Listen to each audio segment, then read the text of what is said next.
Good morning. I'm Hugh Burrows. I'm sitting in for Ron Swisher and Elizabeth Eckdale, allowing me to host this show because it's a particular joy and privilege to welcome David Oppenheimer, who is a professor of law, the clinical professor of law at it's now Berkeley Law, right? That's correct. And before that, still Bolt Hall. It's still Bolt Hall, absolutely. But a new name there. He was, before that, professor and associate dean at Golden Gate and a visiting professor at the preeminent law school in France, which I'll allow you to pronounce, which is... Sciences Po. Thank you. He clerked for Chief Justice Rose Byrd at the California Supreme Court, and he went to actually the... University Without Walls, and then went on to Harvard Law, which we'll talk about, so an eminent fellow. And when we went to talk with each other, I had in mind that we'd talk about a limited thing of area of church-state in France and Italy and the United States, and which would be of interest to me and to him.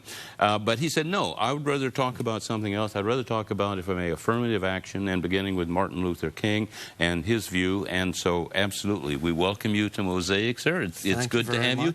What are we going to talk about then? Well, the debate about affirmative action today is so important, and the question of how colleges and universities should select their student body is so important. And there are three different kinds of admissions plans that people are advocating. So I thought it would be worth talking about where Dr. King would come out if he were examining each of these approaches to affirmative action.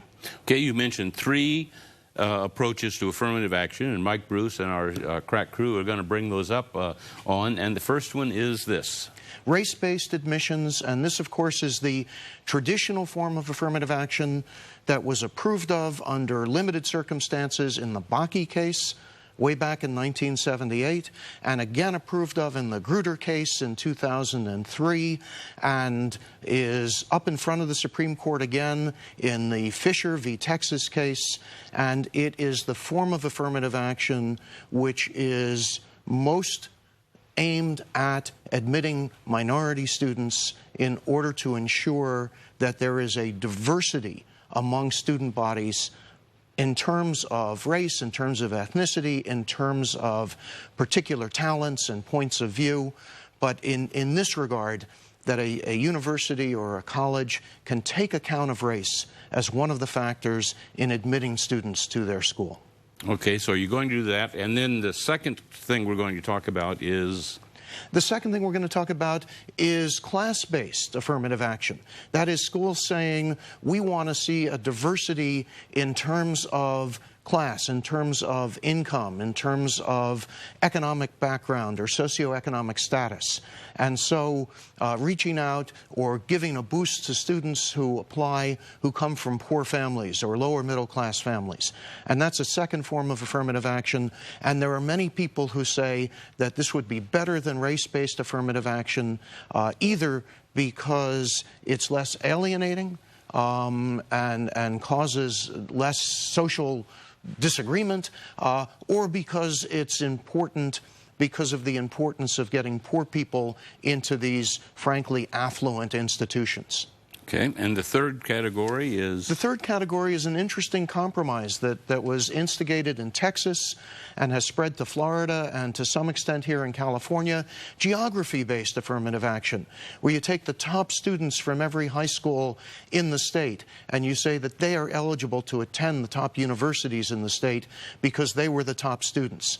And of course, it provides a certain amount of class-based and a certain amount of race-based affirmative action because of the fact that our schools are so segregated, so that for the most part, minority students attend schools with other minority students in minority neighborhoods. Poor students, for the most part, go to schools with other poor students. And so if you take the top students from each high school in a state, you're going to get a certain amount of diversity. That's what goes on in Texas, and that accounts for part of the diversity in the Texas universities.